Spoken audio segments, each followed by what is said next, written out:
everybody. Welcome to another episode of the Morning Metro. It is March 30th, 2018. You know what's funny? I always get the date wrong in some way, shape, or form. I marked it 2017 instead of 2018 in the Google Doc. You're enjoying the boogie, are you? It is good music. That's why I picked it as an intro song. We are, of course, your hosts, Gert21 and Gertron, my co-host, who's partying over there. Gertron, you seem like you're in a bouncy mood today. How are you? I am doing great. I am doing fantastic. How are you doing today? I am awake. I'm together somehow, which is amazing for me on a Saturday. But yes, we always record our shows on Saturdays for those of you listening on hearthis.at when you hear it on a Monday after it's been uploaded. So, because it's 24-hour-old on Twitch. Thank you, Twitch. But yeah, I'm okay. It's a nice sunny day. It looks like maybe I don't know.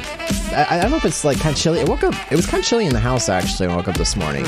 But the weather's in that weird transitional period where it's like either hot or cold, and it's super strange. So, but yeah, we're gonna go ahead and get started with our articles this morning, and Gertrude found a very funny one, and we're gonna be kind of reading it back and forth like a little bit of a story. And the funny part is I didn't end up pre-reading this, so I'm gonna sound like a bit of an idiot. Ain't nobody got time for that.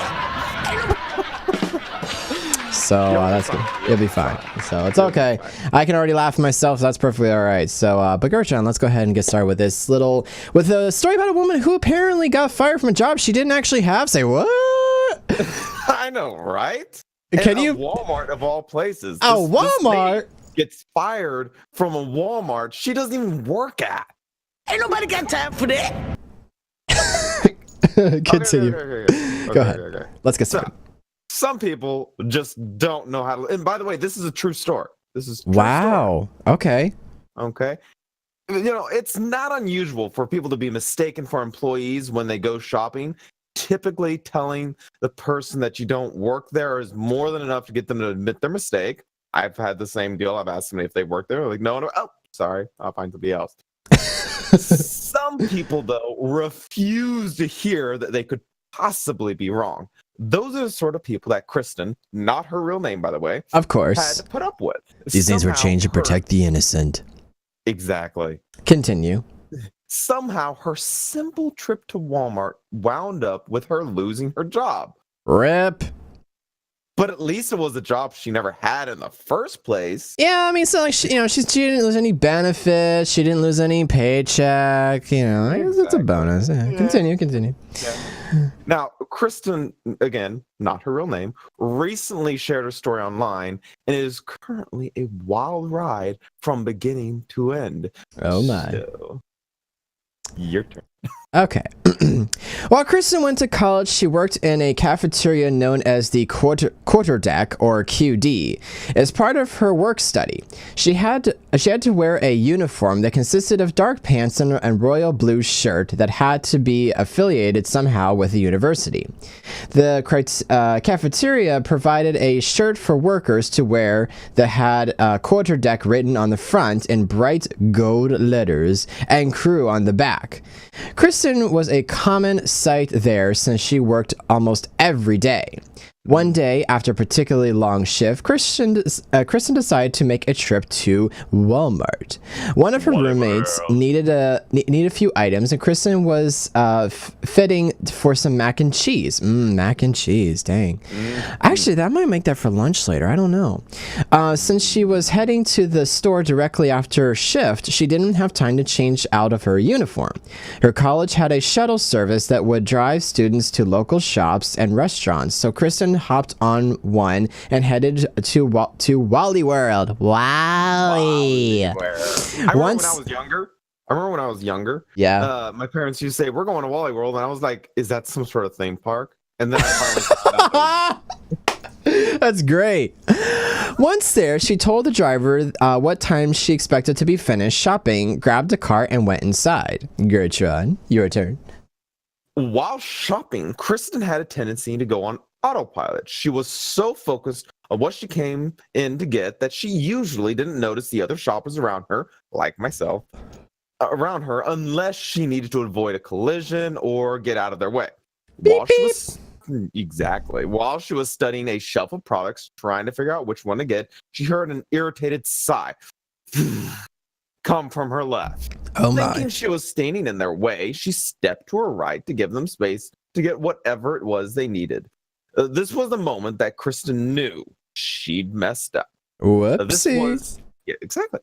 Whoopsie. This was a wrong move. As soon as she found out, because she decided that I had disrespected not only her, but her entire family of past and future.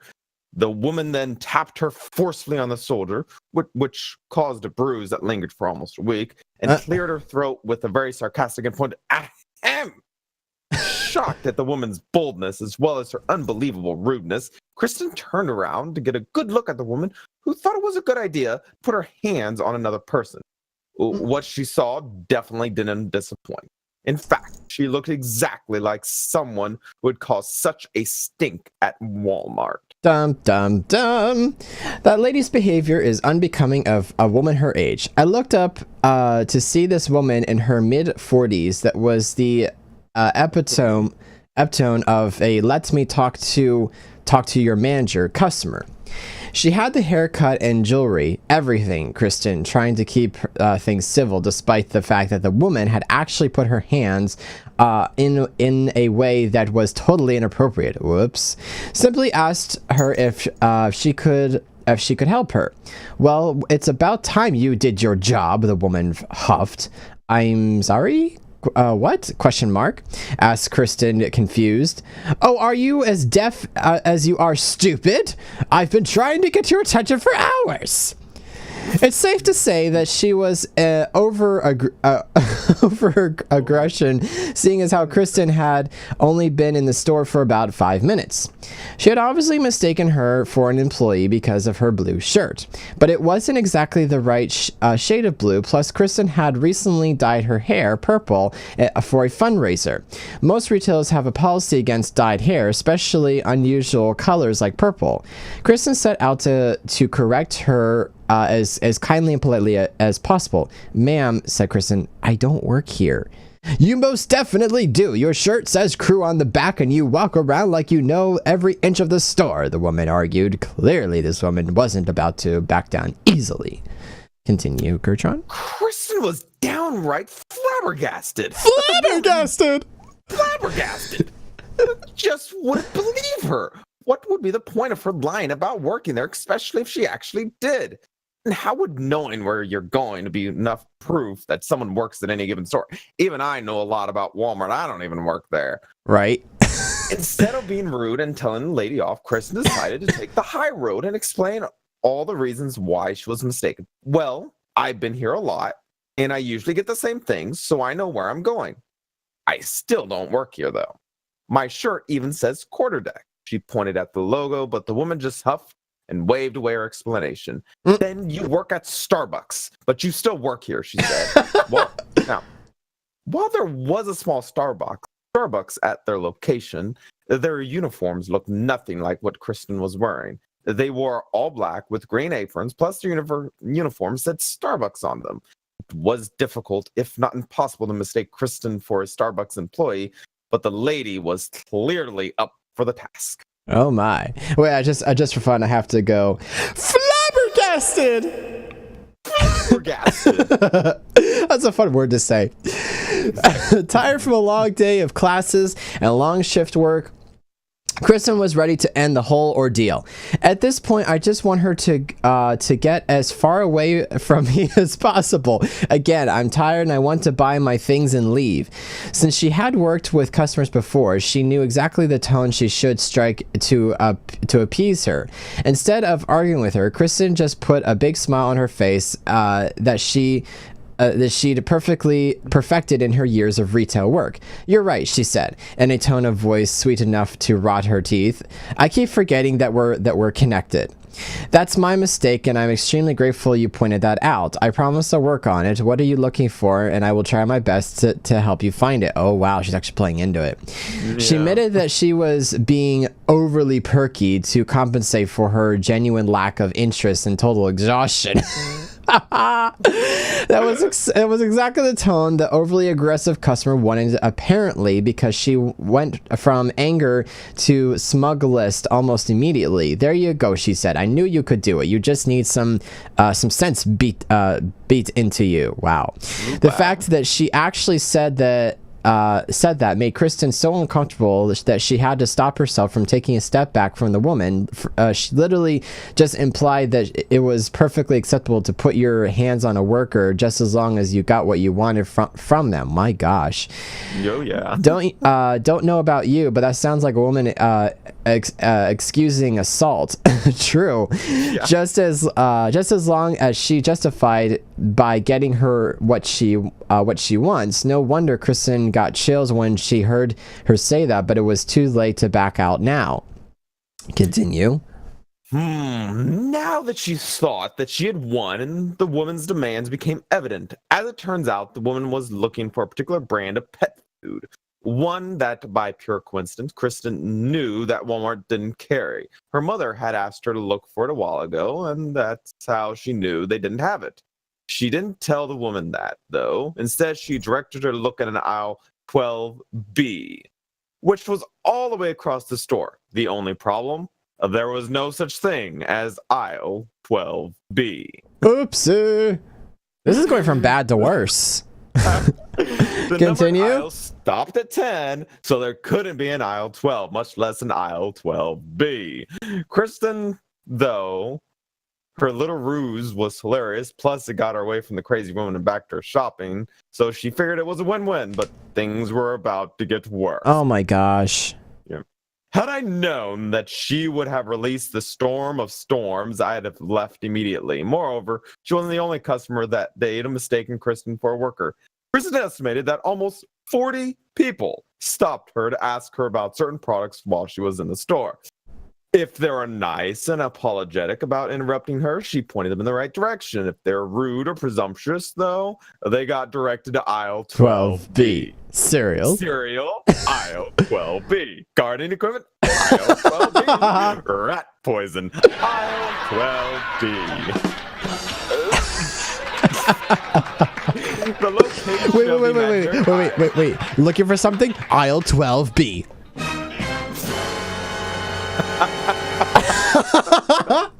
Continue. Oh boy. The location of the imaginary aisle changed depending on where Kristen was in the store.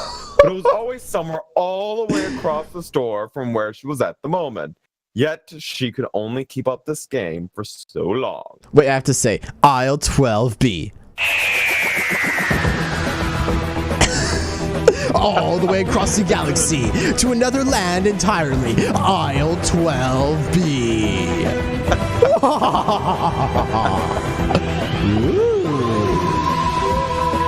Okay, I'll stop. I'm sorry. I'm having so much fun with that. Okay. All right, let's try again. All right. When Kristen finally got to checkout, she was absolutely done.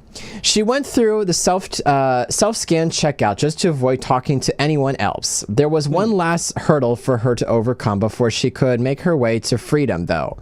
As she was walking toward the exit, a store manager stopped her, looking absolutely furious. "You don't need to bother coming in for your next shift. You're being let go for not being a team player and for mishandling customers." Wow! That's a great joke. At this point, all of the fight that Kristen had left in her was totally gone. She looked at the manager with a tired look and just expressed how dead inside she felt at the moment. "I don't work here," she said in a tone of voice that beautifully expressed her hopeless, defeated mindset. "I have never worked here. I just want to go home, make some mac and cheese, and fall asleep before I finish the bowl. I just want to live a simple life. I just want to leave. I never asked for this." The anger faded from the manager's face as she listened to her and sad tried and said, "Oh," she said, "so that's why you don't look familiar." Are you? Of course. Hello. Oh my gosh. Kristen finally freed from her Walmart prison and made it home in one piece. She probably made sure to never wear anything even remotely blue at Wally World ever again. It was an easy mistake to make, but it's it's a kind that can absolutely ruin a shopping experience. This is definitely a lesson that we can all learn from. Hopefully, Kristen never tries to shop at Target while wearing a red or khaki. She might get stuck there for all of time. Oh, wow. Oh my gosh! Like, I knew people at Walmart were stupid, but this just amplifies the problem. I know, right? Like, I mean, was everybody on something? I think so. I'm going to say they probably were. Like, I mean, I'm glad that Kristen was able to like play through it, but my gosh, like, the woman wanted to. Right? Well, I'll tell you though, that really tells the stupidity of our modern society. Yeah. Like that right there. If like, and even like, okay, even I've made the mistake of walking up to somebody asking if they worked there because they were wearing similar, like, okay, I've made the same mistake, but I don't make it that often. I don't pursue to like harass and make inappropriate gestures or anything like that. And I'm just like, hello? So I don't exactly. I don't know. That's Gertrude. Have you ever had an experience like that, or know anybody who has had that? I was in a Best Buy once, and somebody thought I worked there, but that was because I purposely went there dressed like I worked at Best Buy. Why? I thought it'd be funny.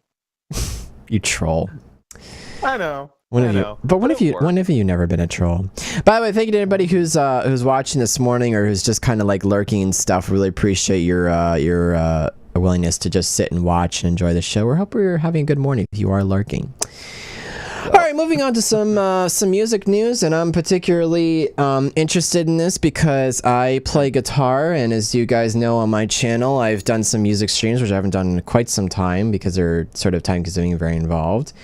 But now I own at least one Gibson. I have my grandma's 1952 Gibson acoustic guitar. Still sounds great to this day. And I've got a Fender and then I got an Epiphone guitar. But the beloved American company Gibson is in debt for $560 million. Which is a crap ton of money. And I'll go ahead and read off my show notes today, see if I can make a quick bring up the chat so I can at least see it while I read this. Okay. All right, so my notes say the following. Legendary, don't highlight as I'm reading. Don't do that, Gertrude. Thank you. Please, you did that one show, and I was just like, please stop. It's throwing me off. Thank you. The legendary guitar company Gibson is in some hot riffs as it faces some sour notes. Get it? I was so funny. Okay, I'm sorry. It's probably a B flat.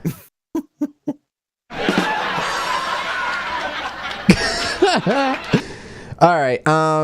Anyway. So, this comes from the Star.com. Report is saying, like the blues giant Robert Johnson, whose mastery of a Gibson guitar was said to be the result of the deal with the devil, the company has come to a crossroads. After 160 years, the devil's knocking on Gibson's door. Debt of as much as $560 million is due this summer, and investors are whispering that CEO Henry, I think it's Jotzowitz. I don't know how you pronounce his last. Jeszewicz has got to go. Jeszewicz traded a slice of Gibson's soul in an attempt to become more than just the maker of the world's most beloved guitar. He bought pieces of consumer electronics companies to relaunch Gibson guitars as Gibson Brands Inc., a music lifestyle company. It didn't work out as he planned. My dream was to be the Nike of music lifestyle, Jeszewicz said in an interview. At this point, I have to cut back on the ambition, frankly. The article goes on to say there appears to be no going back. The closely held company skipped January's National Association of Music Merchants, also known as the NAMM show, the music industry's leading trade event. It's kind of like the CES for music. Instead, executives attended the International Consumer Electronics, so there you go, CES show, alongside with tech behemoths like Sony Corp.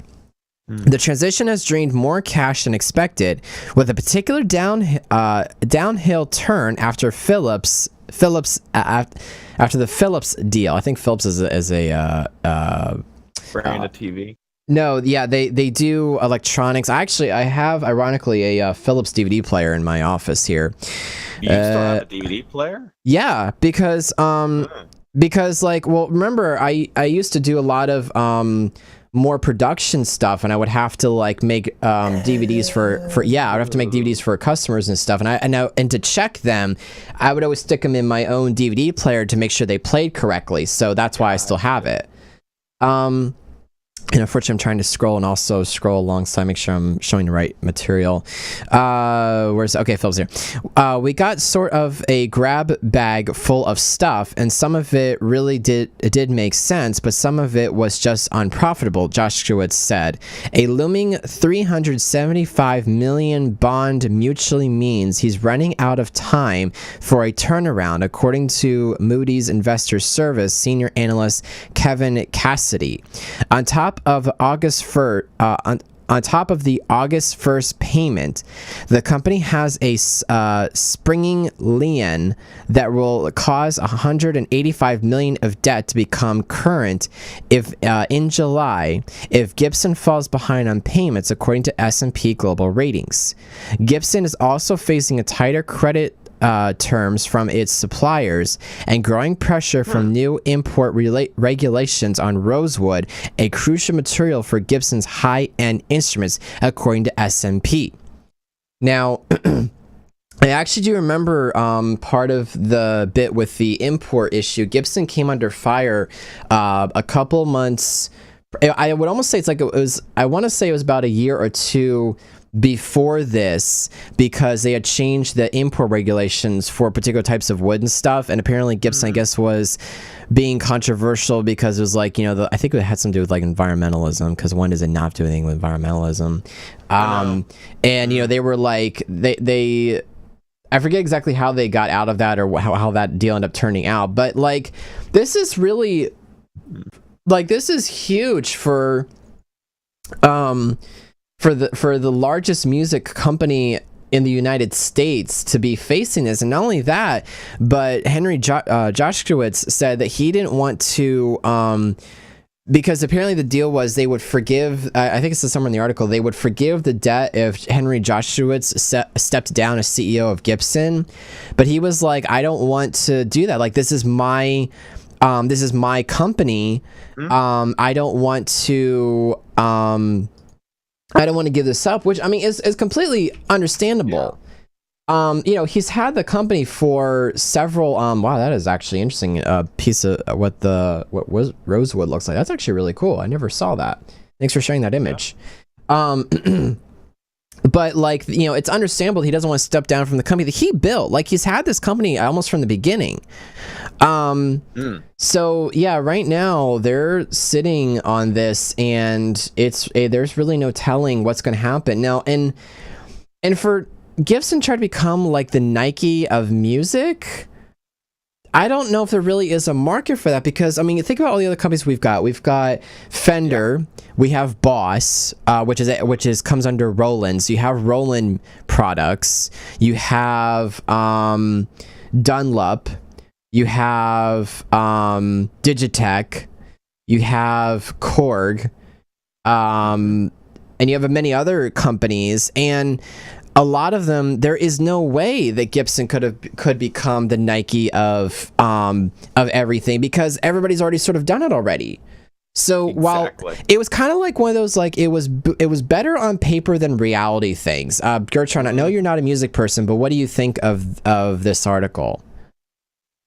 That's a lot of money. And rosewood trees are pretty.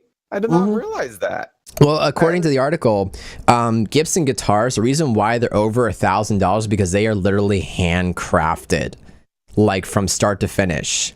That makes sense. And apparently, a couple of them are like only 60 guitars are completed in a day or something like that, and it can take up to like several months just to even craft like a handful of guitars a month because of just the amount of like work. So they're beautiful instruments. Like I mean, if you don't play guitar, at least owning one just for its art purpose is great. But you know, I mean.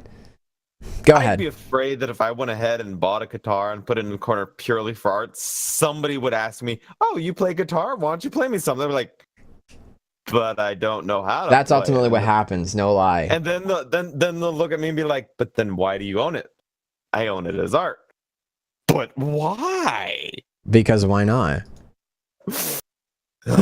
So yeah, I hope Gibson will be able to you know, we don't need to lose Gibson as a company, but I don't know if this will jeopardize the company as a whole or just jeopardize Henry Joshowitz's job, like as CEO of the company. But still, either way, it's pretty substantial. Gibson will probably stay around, but the guy's gonna lose his job. Do you really think that he would actually give up the position that he's got over the company to save it? It may not turn into a give up as more of a you're out. You know, it's going to be taken from him. That's a weird like choice. That's kind of a weird position though to be in to some degree, because like I've never heard of like corporate companies like saying, "I'll forgive the debt if you give up your company." Like I don't. Well, here's why they forgive the debt. They forgive the debt because you give up your company to them. They now own your company, which pays for the debt. Pays for the debt, and they can continue to make money off your company. It's kind of like, okay. Let's say you owned a Best Buy, right, or an electronics store or whatever. You were the owner. You paid all the bills. You were the actual owner, and somebody came along, gave you a loan of, I don't know, I'll make it a small amount, $10,000, and you're supposed to pay it back by the end of the year. By the end of the year, you don't pay it back. They can, and they have in the contract that if you don't pay it back, they can then own your store. Well, then they come in, you don't pay it back. They say, "Yep, the store's ours now." Now they get to use your store and make profit off your store if that's how they wish to do that. They may also say, "Well, we own your store now. You work for us now, and you get to still work there, but you're no longer the big head honcho." So, yeah. And my dad, who's watching the show, conveniently reminded me that we also have a Gibson 12 string that we've never actually gotten working. So, but I forget that because I don't play it. I don't play 12 string. I only play 6 string. Anyway, so that is hard enough. Yeah, because it's really, I mean, it sounds great. It's just super weird to actually get playing. So anyway, let's see. So this one. So tell you what. How about you take the one about Facebook knows? See what Facebook knows about you. Do you want to take this article? It's actually a video, so I should probably play the video. Yes, you. And then we can talk about it. So let's go ahead. Okay, let me make sure I've got things set correctly. Give me a couple minutes or a couple seconds here. So I'm joined here with Ross, and today we're going to take a look at my Facebook profile and look at my Facebook data to see what essentially you can find out about me. Are you ready for the challenge? Oh wait, hold on. Let me give some context here. Sorry, I just realized I just messed up. Okay, go ahead and read the show notes really quick, and then I'll play a video. I just realized there were show notes about this. BBC made a video with Ross Martin, head of Cyber Digital Eagles, went through a user's data that he downloaded and showed what exactly Facebook had on this user, including cell numbers, IP addresses, browser usage, and phone numbers. Okay, and so there's a video, and you know what the weird part is? I actually can't edit my own doc today. It actually won't let me click the cursor on the... That's weird. Anyway, not important though. So we're gonna head and play this video. So we can actually go ahead and wind back to this video. And we're gonna start again. So there's this video, as we mentioned, and this is what they found out about this guy. So I'm joined here with Ross, and today we're going to take a look at my Facebook profile and look at my Facebook data to see what essentially you can find out about me. Are you ready for the challenge? I'm ready for it. So first of all, we've actually got to download the Facebook data.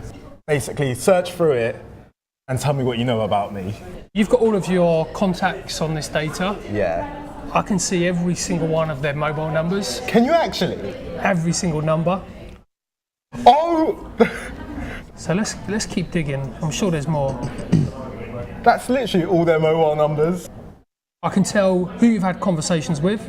So Will and Adam. Those are my friends from uni. It knows the browsers that It knows the as browsers well. you've used, the IP address. It knows exactly where you were located. If that was available to someone in a printed format, it's going to be music to their ears. You're literally giving somebody every piece of information they would want to know about somebody. So whether that's pictures of you, your friends and family, I can't think of anything else that you would share that would leave you in a more dangerous position.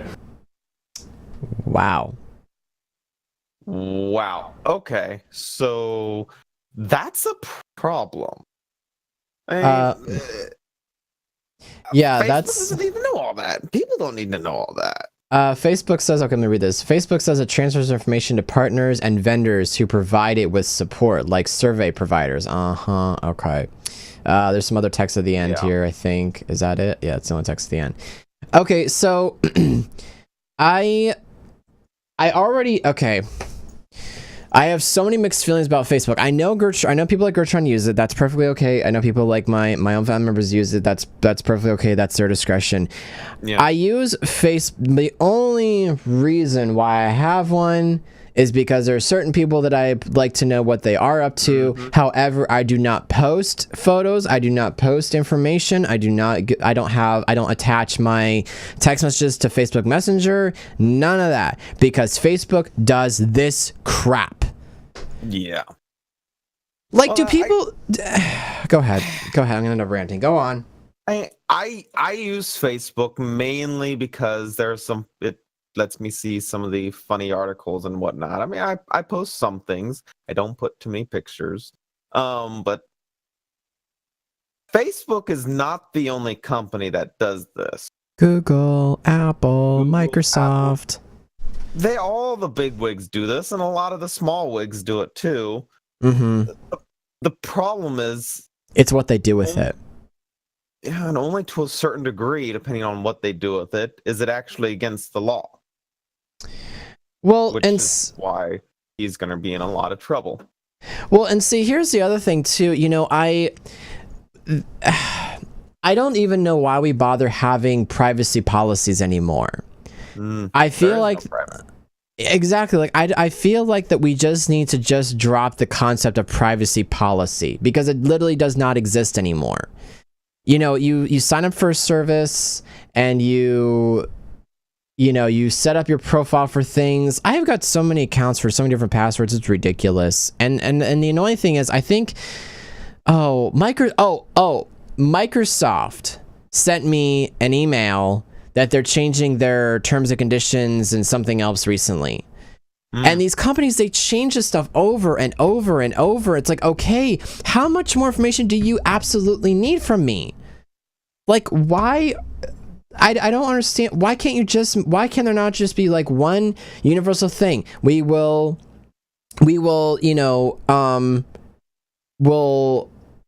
have this information about you, but it stays on our site. We will not give it to anybody. We will not sell it to anybody. This information stays on our platform, and it will not be allowed to, anything else. But it's ridiculous that, like, oh, I love that. It's ridiculous that these companies have this stuff. By the way, thank you for the funny. This is a great example of privacy policy. Great example. This is exactly what this is. This describes privacy policy right here. This image. And for those of you listening to hearthis.at, it is bathroom stalls that are mounted too high, and you could see if someone's using the restroom. For those of you who are listening via audio. The doors, instead of having like a foot of space, it has like 3 foot of space. So if you're using the bathroom, there's no privacy. You hide your face though, but everything else below, rip. Nope. So I mean, like, what is, like, why do we bother having? Is it just for the legalities, just to say that they have it? Yes, that's it. They only have it because they legally need to have it. Whether or not they follow it's a totally different story, because if they don't follow it, the only way they can get in trouble is if somebody actually proves it. I mean, look at it like this. Zuckerberg probably would have gotten away with it all. If nobody had actually turned him in, he would have continued to sell our data. And Yeah, because Facebook's been under a lot of fire recently, from what I understand. He's had to go to Congress and testify in front of them, and he's getting in trouble. I bet he probably sweet talk his way through the entire thing, knowing him. Most likely. I imagine when it's all said and done, nobody will be in trouble. It'll just be a slap on the wrist. Facebook is not going anywhere. It's not like MySpace that is died and gone to the dirt. Facebook will remain. Mm-hmm. Just saying. Yeah. But like, you know, that it's just infuriating that like this is the kind of like crap that we're constantly subject to. And actually I'm gonna head and quick shove this in here. I don't have I'm not logged into my Facebook page on stream, but I will actually show an image that I screenshotted last night. Facebook is also dealing with what seems to be facial recognition. And actually, okay, so this is a post that I won't be able to see it, but this is a post that I screenshotted. It's not going to show up on camera because the screen's too bright, or maybe I can get to see it. I don't know, but I'll go ahead and just read it. So, Facebook recognition. Introducing Facebook recognition for more features. Hi, Grid. We're always working to make Facebook better. Ha! So we're adding more ways to use face recognition besides just suggesting tags. For example, facial recognition technology can do things like find photos you're in but haven't been tagged, help you protect you from strangers using your photo, tell people with visual impairments who's in your photo or video. Wow, or video. You control facial recognition. This setting is off, thank you God, but you can turn it on at any time, which applies features we may add later. The Facebook team. That is creepy and that is weird. Beyond anything, that is really weird. And the problem is that companies like Facebook are investing in AI facial recognition learning software, machine learning, all this kind of stuff. And the excuse is to make things like Facebook more sociable or more, the social experience online. It's not social. It is a digital world with ones and zeros of pixels. That is not human interaction. Mark Zuckerberg, sir, dear sir, if you are listening to this, which you probably will not ever see this show, your site is intrusive, it's rude, and you have no business selling information or having what we have. I do not care what your excuses or what you hand me. It's all lies. Horse's backside. Sorry, just saying. Talk about it. Anyway, rant over. Sorry. It's about as annoying as an ass. hey, and I'm talking about a donkey here. So, just saying. Oh man! All right, okay. All right, moving on to something that I actually do enjoy, and I know that Gertrude obviously doesn't play this, but I played this update. I've been excited about this update. World of Tanks 1.0 update was officially released in March. I don't think it was like earlier in March 2018. For those of you listening, years from now. They basically introduced remastered maps, whole new soundtrack, HD maps, new graphic engine and technologies. They actually there is a really good. We won't watch the video because it is like 24 minutes long. It would be half of the entire show. But it's a really good documentary talking about the graphics evolution engine or the core engine. So give a little backstory. World of Tanks used to use what was called the Big World engine, which is what World of Warcraft was built on, is still built on.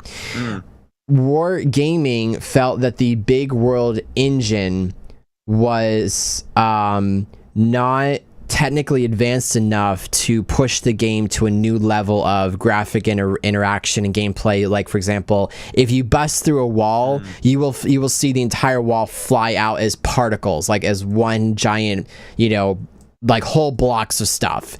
Or if you go to fire your gun, there is a ricochet effect, and the whole ground will shake, and the plants will just, you know, as you fire your gun and everything. And with it, they, of course, you know, had some new music, which I've absolutely loved the new music. It's great. They've got a brand new garage with now with people and in stunning HD. There's actually people in the background who are like, you know, setting up campfire or talking to each other and stuff. There's some talks about some of the graphical settings, and I think that yes, this is the trailer. So for fun, I'm going to play the trailer. Credit to Wargaming and their YouTube channel, World of Tanks North America, and here's the video, and let's go. Why is there no audio? Because I forgot to unmute.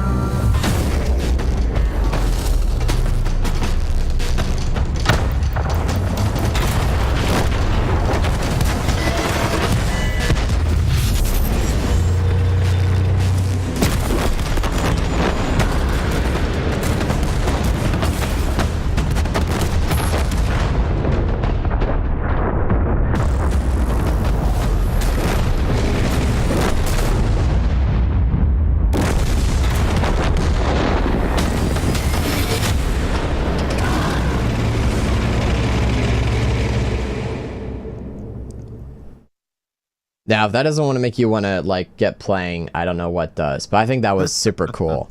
Let me see. And this is actually... I'll play a little bit of the... So, Wargaming likes to post what they call their, like, update videos or whatever. So, I'll play a little bit of the update video. Again, credit goes back to World of Tanks North America on YouTube.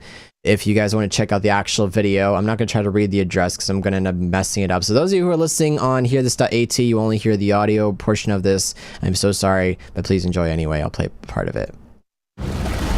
New graphics, new music, new garage, and 30 maps. The only thing that remains unchanged is the minimum system requirements. Watch the Update 1.0 review for more details.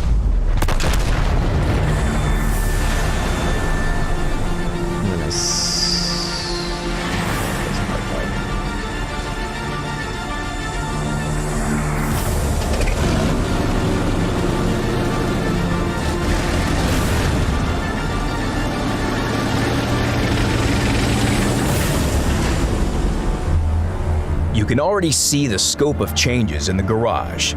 The old, small, cozy garage was replaced. It's completely different. While looking at it, you don't want to say the word garage anymore. This place inspires new achievements and victories.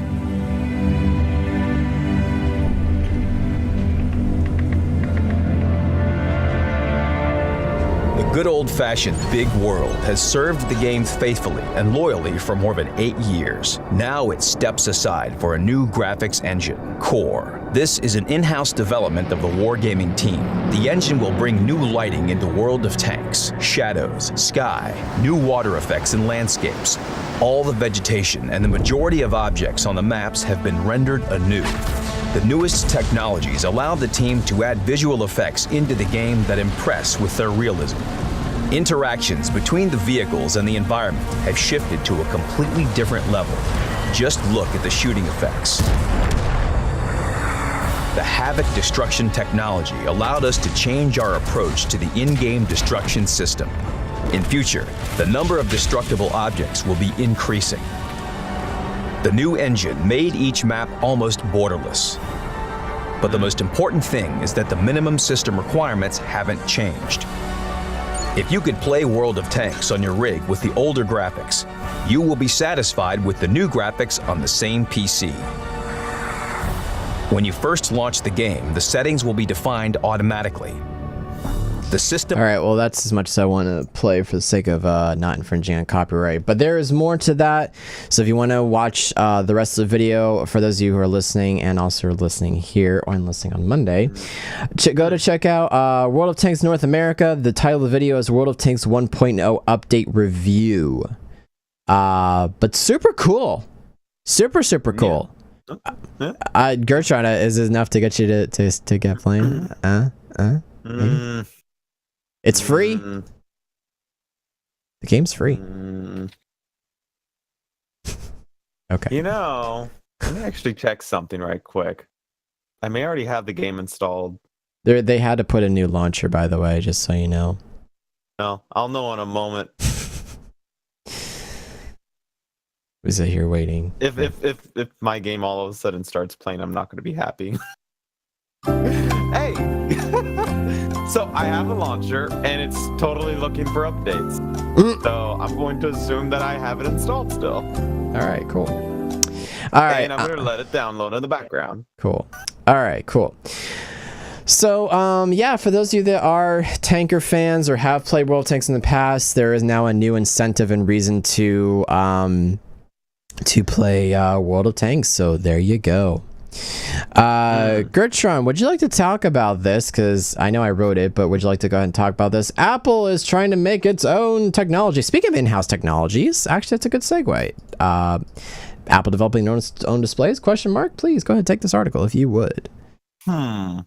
Making its own panels, and it looks like The article is quite short, apparently. laptops, smartphones, tablets, and watches rely on hundreds of parts, most of which Apple sources from other companies around the world. But the more of those parts Apple can make itself, the more profit it can generate, as well as making its supply chain more reliable.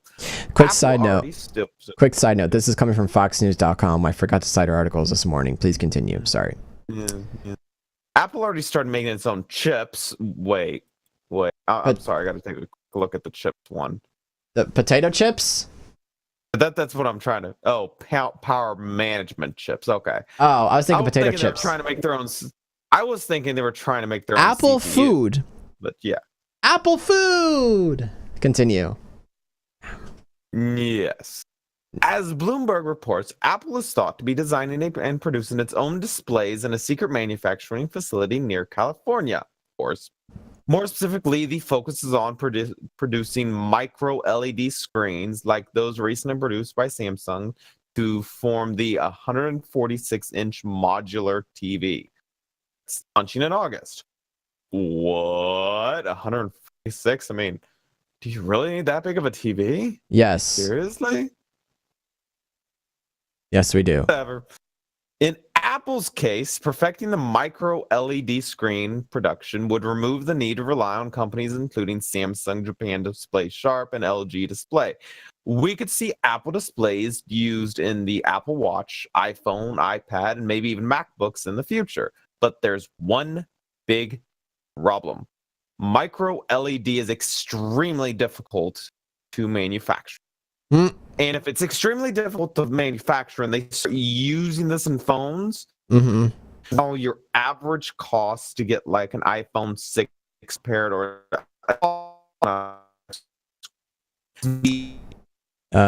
so your World of Tanks, your update is affecting your call quality. Has their prices outrageous. If you have a Samsung and your screen cracks, you're paying at least $200 to $300 to get it fixed. And that's just the screen by itself. So that's because Samsung says we're the only ones that can make the screens. Nobody else can. So they completely dominate the market and can say how much it's actually going to be.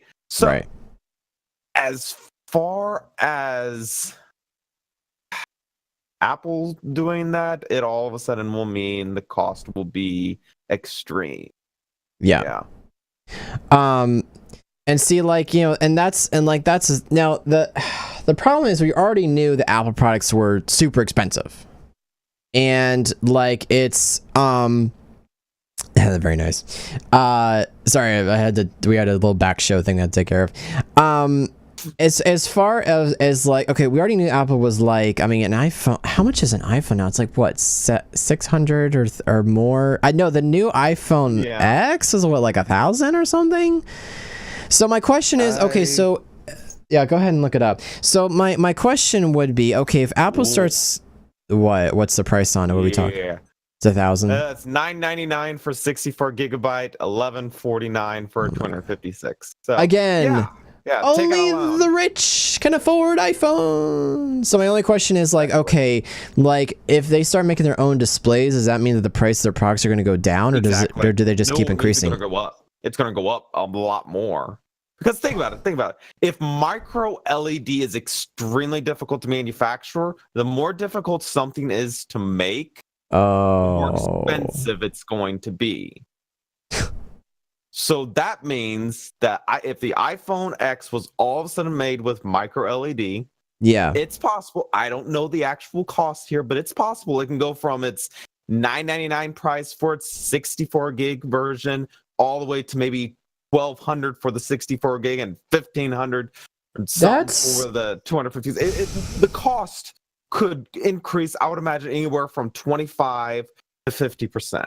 That's really more. That I'm getting so tired of, and this has been a new frustration of mine lately. I am noticing more and more things getting to the point where I feel like it's only the rich or the very well provided family income is able to buy stuff or to get things from companies. And it's just, I feel like it's just getting worse and worse and worse. And it's to the point it's like, okay, are you trying to make Americans go into debt? Are you trying to make us, drain our pocketbooks? Are you trying to rid us out of house and home? Like, the amount of greed that I am seeing increase just really makes me just so, ain't nobody got time for that. It's ridiculous. It's not, I don't even have it's just kind of like really? Oh, right.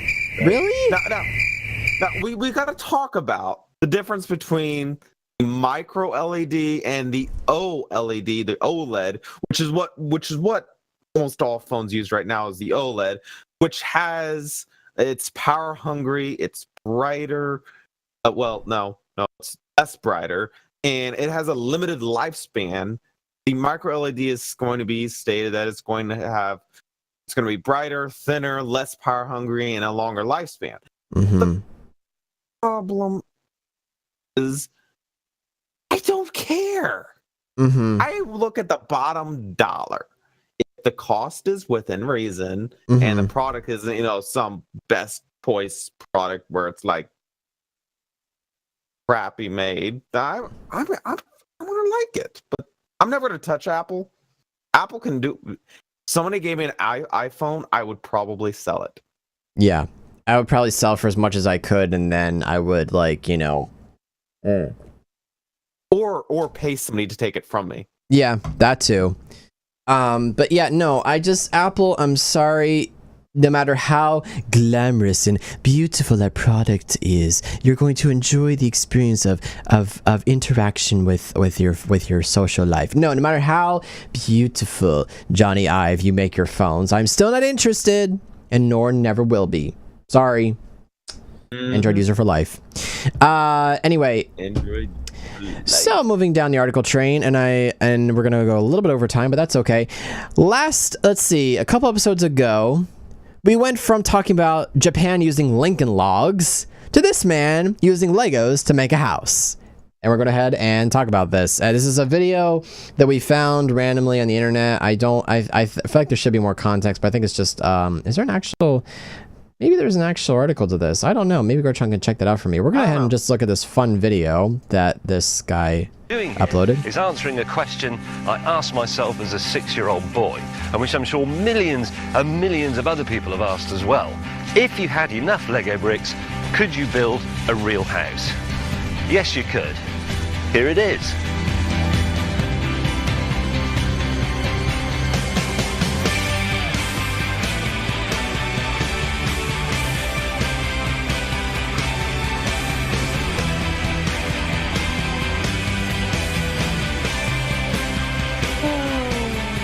That is so cool. Some traditions of home owning remain strong. The key is underneath the plant pot, apparently. There it is. Here we go. That's cool. It fits. Wow. just opens so smoothly. Oh, yes. You know how he uses just one finger? He's probably being careful because it might just break apart. Right? Look at it.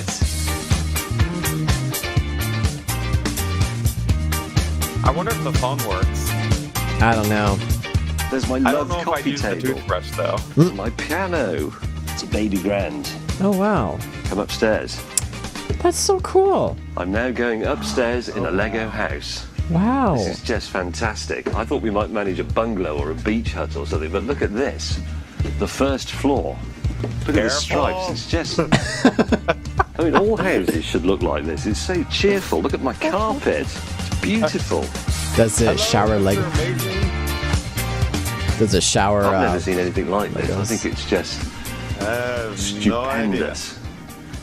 See, what Barnaby has done, all credit to him, is made a house out of Lego. We haven't imitated brick-built Victorian structures or concrete structures from after the war. We've made a house that plays to the strengths of the material. I've lived in 9 houses in my life. This is my 10th, and it's by far the best. Wow. So, but yeah, that's now that we know that Legos can be built in an actual house, I have to ask, will future homes be made of plastic? Hey, at least the material's cheaper. Yes, but is it good for the environment? Biodegradable plastic. But if it's biodegradable, doesn't it mean that eventually your house is just going to vanish? I don't know, actually. I don't know. Who knows? Well, I don't know. I mean, actually, were we talking like actual Lego pieces like that house, or the Lincoln Log bigger Lego pieces like the Japanese use? I'm thinking of the actual Lego, like Lego bricks. Could it actually work though? Well, imagine it's like if you ever have to move, you just deconstruct your house. Yes, but can you imagine how long it takes to build it back up again? And you would have to have some really serious schematics for your house. Yeah, honey, I'm just hold on. We'll have a home in a couple days. I just gotta look at these schematics. Hand me the 2x4 brick piece over there. Which one? Doesn't matter. Just hand it to me. now imagine this: an OCD person. You know, you have the entire place, color schemes and all made up, and then that one brick in the middle of the wall, a different color than the rest. Well, you know what you do for that is you take the cool part is about Legos is that I've actually you shouldn't do this, but I've done this. Just take a small screwdriver and just gently just pry that one brick out from the. But if you got a piece on top and a piece on the bottom, how do you get it out?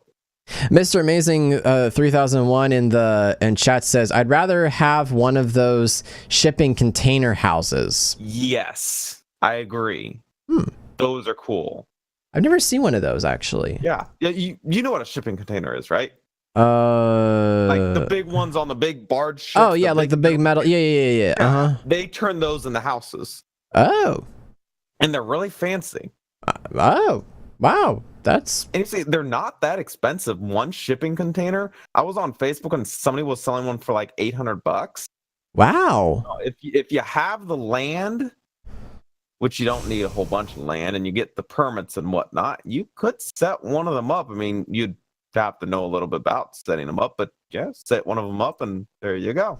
Mr. Amazing 3001 says, great reusing of materials that otherwise go to waste. Very true.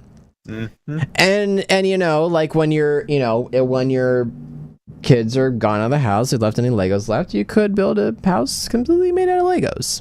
I mean, it's possible. Yeah. I mean, the Japanese are playing with Lincoln Logs. No, that's not actually it's not actually Lincoln Logs, guys. They're actually trying to use like actual trees, but we call them Lincoln Logs as a joke. Yes. You know, so I mean, it's a thing. It was a thing. It's a thing. I remember I owned like these big 50-gallon buckets full of Legos. We had like 4 or 5 of them just filled with Legos. Yeah. I actually still have quite a few Lego sets. Actually, you can't see it off camera. I actually have a couple of Lego sets sitting on top of my monitor speakers, and I have quite a few in this drawer. I've got a few in the bins behind me. I've got more in my closet over there. I'm a great fan of Legos. They're amazing. But yeah, it was just something fun. All right, so moving on to, let's see, 1, 2, 3, 4 more articles left. I think this is kind of crazy, but, you know, I'm not the CEO of Twitch or whatever. First of all, Twitch, don't get mad at me. I'm simply just ranting about a frustration I have with the fact that people are getting laid off. You know, as if it wasn't hard enough to get work. Layoffs hit Twitch as company readjusts some departments. I'm going to head and read off my... Please tell me I've made notes for this. I did not... Oh. Host no, article is short. Is it really? Yeah. Okay. Well, this comes from Polygon.com, and the article says the following. Several people were laid off at Twitch yesterday as the company readjusts certain teams in an effort to reprioritize specific areas, Polygon has learned. Twitch would not have confirmed how many people were laid off, but sources tell Polygon it was several, probably not exceeding 30. A statement from Twitch representatives said that certain teams were readjusted as a company focused on prioritizing areas that were most significant to the company. The full statement can be read below. Coming off the record-setting numbers shared in 2017 retrospective, Twitch is continuing to grow and advance with success stories from Overwatch League to Fortnite's milestone-setting stream. In order to maintain this momentum, we have an aggressive growth strategy for 2018 with plans to increase our head count by approximately 30%. While we've conducted team adjustments in some departments, our focus is prioritizing on areas most important for the community. Okay, I have to say, that is some great corporate jargon right there. Yep. Twitch's representatives did not suggest what those particular areas of interest to the community are, but they noted the company is looking to increase its headcount by 30% within the next 8 months. Twitch does not publicize how many people work at the company, and even though reports estimate it hovers around 400, another source says it's closer to more than 1,500. Or 400, yeah, okay, make sure I read that right. In a tweet from Rode Breslu, I don't know how to pronounce that. Twitch laid off more than 25 people from the Twitch studios and the community marketing teams yesterday. This was posted on as of March 30th, 2018. Teams yesterday, including several high-profile employees who have been with the company since Twitch began. Ouch! That is a kick in the pants one day to be handed your pink slip. Sources said the people were told that Twitch had overhired, and this was to readjust. In a second tweet he posted, Twitch employees were fired by new Twitch Vice President of Content Michael Aragon, who wasn't even in the office and did this via a remote Google Hangouts call. What? Employees were told to leave immediately.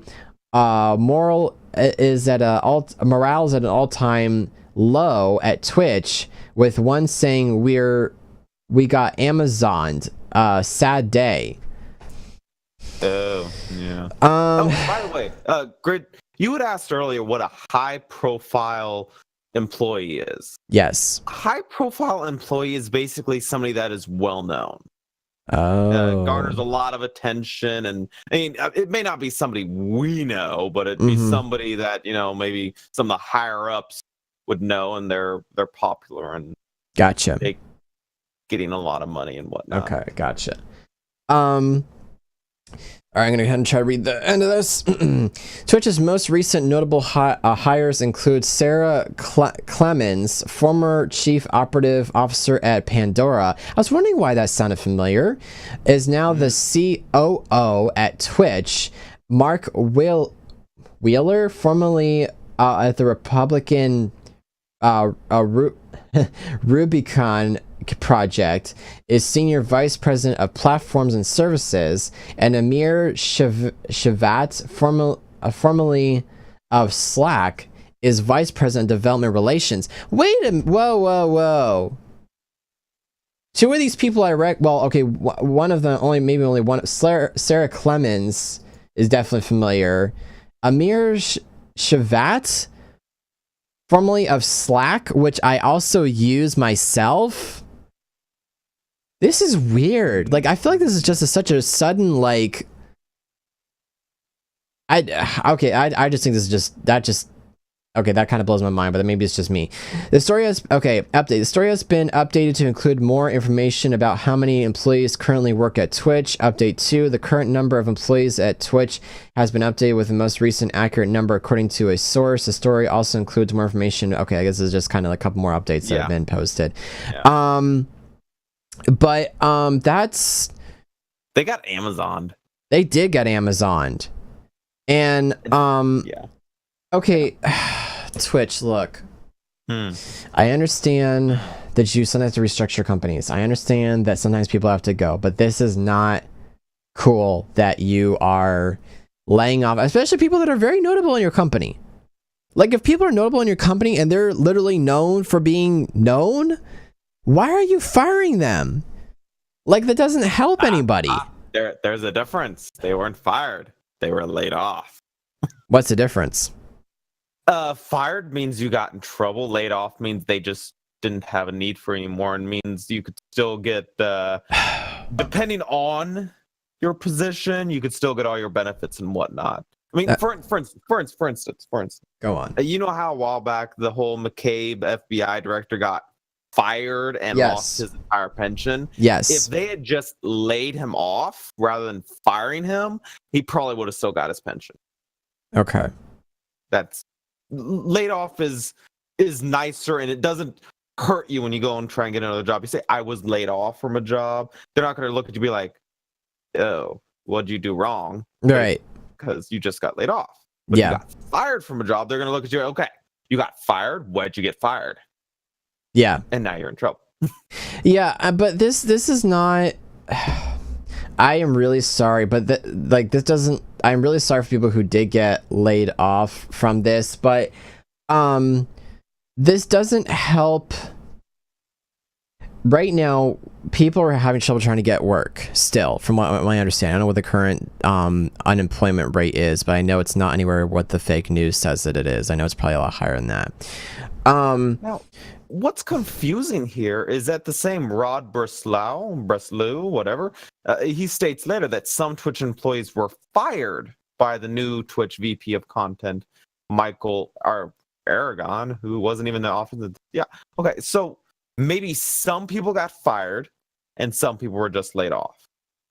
And the other thing is the man cowers behind a Google Hangouts call. I'm surprised you just didn't broadcast it would have been ironic that Twitch is about broadcasting. You broadcast the fact that they were getting laid off. That'd been amazing. Had a whole live stream about that. Right. To it. Right on Twitch's. Hey, we have some very important and great news. Come visit our stream. And you get to, you're like, I wonder what this is about. And then all of a sudden, and guess what? All of you that are here, guess what? You're gone. Bye-bye. But the man cowers. Okay, so the man can't even do his own dirty work and actually like come in person. He wasn't even in the office. That's wrong in my opinion. That shows cowardice of vice president of content. I don't even know what vice president. He's a vice president though. Yeah, but I feel so bad for these people who just got laid off now. And they don't, it's not. So apparently it was a mix of being fired and laid off. And people who were even fired, I really wonder if they even really did anything wrong. I mean, I know, counter to what you just said, sometimes people are just outright fired for no reason. Yeah. So it could have been they either did do something wrong, weren't told, or didn't do anything wrong, and there was nothing wrong, and they just got fired in general. And I just think that's just wrong. That's just not fair. Now these people have to go look for work. And these are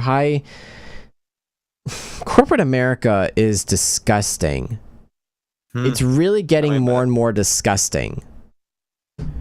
Well, people get fired, people get laid off. You got to restructure your entire business deal to make it as profitable as possible. Yeah. Okay, a lot of corporate jargon as usual. So anyway, yeah, that's that article. If you want to, it's on Polygon for those of you who wanted to maybe look at the article on how long it's going to be looked up for, but it's there. Moving on down the article train, this is an awkward transition. Facebook knows. Facebook thinks it knows whether you're liberal or conservative. Here's how to find out. Now, Gertron, you post more political things on Facebook than I do. Therefore, I think this article is appropriate to you. Would you be so kind to take this if you want to? Okay. So Facebook is facing a backlash on 2 continents. From users. From FoxNews.com. Continue. And lawmakers for having allowed Cambridge Analytica to allegedly amass information on 50 million of its users. Oh, Cambridge Analytica. We've talked about them before, I believe. Yep, go ahead. Continue. The company's core business that powers around $4 billion in monthly revenue is monetizing everything you do on Facebook to serve its advertisers. However, users may not know that the powerful social network already has an opinion about your political leanings. And it's fairly easy to find out what Mark Zuckerberg's company thinks of your political preferences. Hidden in plain sight under ad preferences is a section called Your Information. If you click on that tab, you'll see an option for your categories, which contain a section called US Politics. In parentheses, Facebook will have you labeled as very liberal, moderate, conservative, or very conservative. I'm sorry, but I've got to look at that right now. I just have to. If it actually tells me. Social Network says it fills up these categories based on information you've provided on Facebook and other activity. I'll go ahead and continue reading while I look this up. Under your categories, users will be able to find their birthday, whether or not they are listed as friends of expats, and whether or not they have a multicultural affinity on Facebook. It seems those 5 labels are only options for Facebook political affiliation, which is a bit limiting on a platform that lets its 2 billion monthly users choose among 58 different gender identities. Holy crap! 58? I'm sorry. What? 58? What? Talk about an identity crisis. Okay, so I think Facebook has been completely wrong. I'm sorry, but I found the whole U.S. politics, and it, you know how I told you, it tells you what you are. It says I'm very liberal.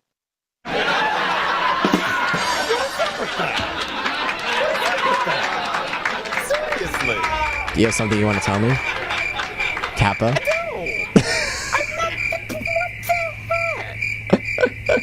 Wait, we're waiting. I'm joking.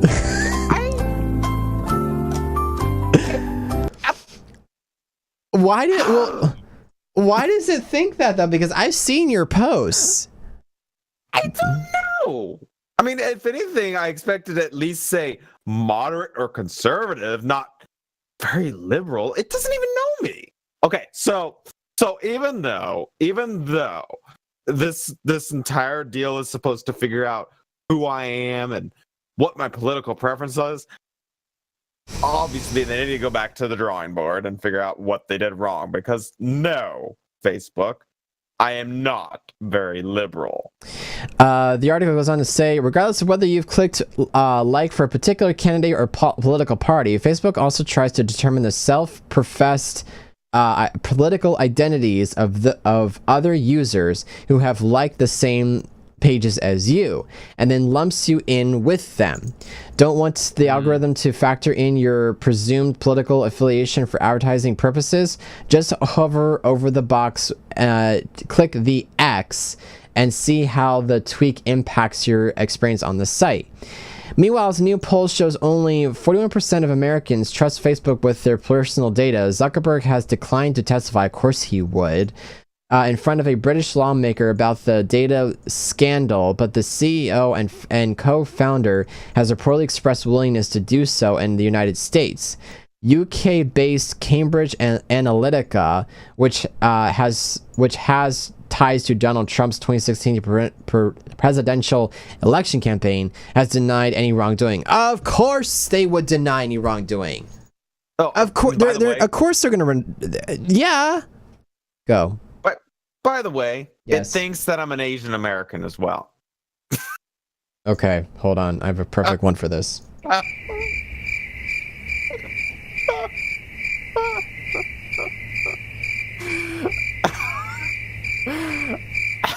That's just sad. I'm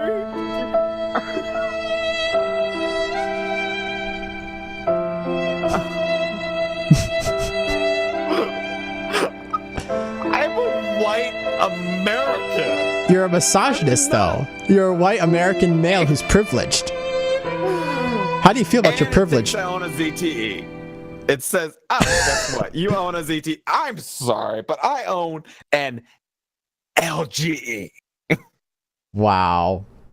I don't have any more sound bites that are appropriate to this other than like... Okay, I'm done. At least it knows my birthday is in December. Good to know. Oh my. Wow. Okay. All right, these last two articles are for Gertron because he uses this. Now, this is a follow-up to an app that you downloaded on your phone that was called, what, Be My Eyes? Yes. Now, yes. to re-account, we talked about this site, I believe, in the... Back on a couple, I don't remember what episode or what month it was, a couple months. It was March 3rd. March 3rd, No, okay. it was March 3rd. On the March 3rd episode, about the Kim Commando site, which I will cite again as commando, spelled with a K.com. And Gertron, our own co-host, decided to download the Be My Eyes app to his phone. And Gertron, please talk about with your experience with this particular app from the site that we mentioned. How has it been helpful to you? Okay, so I downloaded about 2 to 3 weeks ago. I mean, I already knew that it was going to take a few weeks before I even got a call, but I figured, I'd wait. Basically what it is it helps blind people be able to see. So the blind person has it on their phone, you have it on your phone, and if they need help seeing something, like checking to see if the milk's expired or choosing between different colors or just anything where they would need somebody else's eyes to help them see. Basically, it shows you what they're seeing on their phone, where they point their phone camera at, and then you can help them find out what they actually need to be doing. Oh. Which is great. So Tuesday, let me actually see exactly when. I forget. I know it was this week. And I know I made a big post about it too, if my Facebook would ever load. Facebook. This is Facebook loading here. Yeah. It was actually March 20th. Sorry, I was gonna play it again for the sake of but it's already loaded. So go ahead. Sorry, I don't want to interrupt you. Continue. It was on March 26th. It was about 1:10 p.m., something around there. And my phone started going off. I looked and it said, hey, there was somebody on Be My Eyes that wanted my assistance. I was like, well, this is cool. Okay. So I go ahead and I answer it. And it was actually a lady that was teaching a class of either blind or visually impaired individuals. Right. And she was just like demoing the product and how it worked. Now, again, this entire thing is completely free. And there's almost 1 million volunteers on there. So if you get it, it's not like you're going to be getting a call every other day. It's going to be like once every few weeks. And you don't have to take it. If you don't take it, it just moves on to the next person that's available. So, basically, she was showing them how, I could tell them what they're wearing, what color shirts there, and what was in front of them. And all the ladies and gentlemen that were in there and she was teaching were like all amazed and excited about this app. So it's a great app. I would highly advise, you go ahead and put it on your phone. I mean, it's completely free and you'll be helping people out. So what exactly did you do can you tell us a little bit more about the experience? Like what exactly did you do with the experience? Well, to start off with, the lady who was demoing it was like, okay, I'm trying to find the hand sanitizer on the table. Where is it at? And I was telling her, okay, move to the left a little bit. There it is, right in front of you. Yep, right there. And then she was like, okay, what does it say? I was like, turn it around because I can't read the drug facts. And I told her what it said. And then she had she showed me her blouse. Was like, what kind of colors are on the blouse? And I'm like, and I was like, okay. And then she wanted to know about the color of the dog that was next to her. And basically, some of the simple stuff. I mean, if you're getting ready for work and you're visually impaired or blind, and you want to make sure that your colors match, you're not going out looking like a clown, this is actually very beneficial. Of course, you got to hope that the volunteer is actually going to volunteer properly and not purposely be trolling looking like a clown. Okay, now I think Hikari was in this episode. The only question I have is, how does the blind person find the app on their phone to even open it? That's the part I don't quite understand. Here's the thing. I know with my phone, if I say, I've got to be careful. If I say the OK Google, good, it didn't hear me.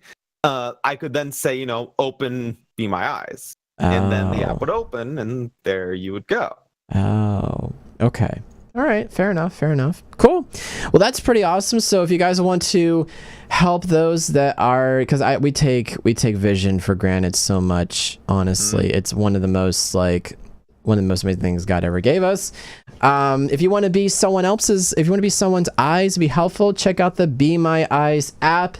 It is free. Yes, Gertron, right? It's free? Yes, it's 100% free, either if you're visually impaired or if you want to be a volunteer and join the hundreds of thousands of people that are already volunteering.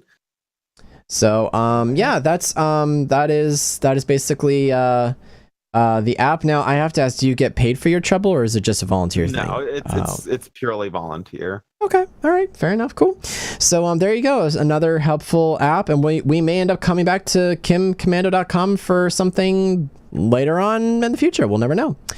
So moving on to the last article, which again is Gertron, because he's the one that saw this and I haven't. Please tell us about the Krypton movie. Apparently it's a series. It's a TV series. Sorry, continue. It's basically Krypton is about Superman's planet. Okay. Now, Superman's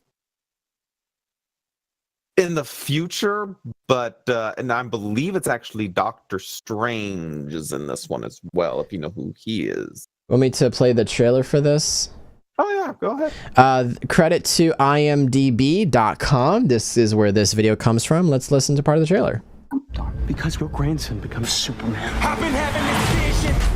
It's known as the Collector of Worlds, but its true name is Brainiac. Krypton, your world is at an Oh my. Help me find a way to stop it. It's time you learned the truth. Once this cape is gone, our time's up. Superman will have been wiped from existence. Light him up, light him up. Light him up, light him up, light him up. Alrighty. Yes. So go ahead and it's very good. I have enjoyed it greatly. Mainly because I've always wanted to see what Superman's home planet was like before it went to heck in a handbasket. Right. And okay. So, you get to learn more about his planet and about his parents, because this is before Superman was actually born. Superman's off in the future on Earth. Okay. This is before he's born, and basically they're trying to make sure to stop Brainiac from coming in and destroying the planet before Superman's born and sent to Earth. Okay. Because otherwise, then if Brainiac wins, then Superman never exists. Right, and we have ourselves a problem. Yeah. So, have you already watched one of the episodes, or if not? Actually, two episodes have come out, and I've watched both of them, and they are very good. You can definitely see they have some very, very strong female leads, which is completely fine. Nothing wrong with that. But it's been really good. I've enjoyed it, and I'm kind of curious to see what ends up happening. Cool. Awesome. All right. Well, that brings us to the end of the articles that we have for today. Thank you guys, of course, so much. I'm going to go ahead and cue the, let's see if I can do this correctly. I'm going to cue the outro music here. But thank you guys so much for watching the show and being with us this morning. We'll be back Tuesday. We're doing every other Saturday now for our scheduling. But for those of you who are listening on Monday, please enjoy the show. Thank you for listening. And until then, we will catch you all later and have yourselves a great Saturday and Monday. You too. Happy Easter. Oh, yes. Happy Easter. Almost forgot. Perfectly okay. And we're out. I'm gonna mute. We're good.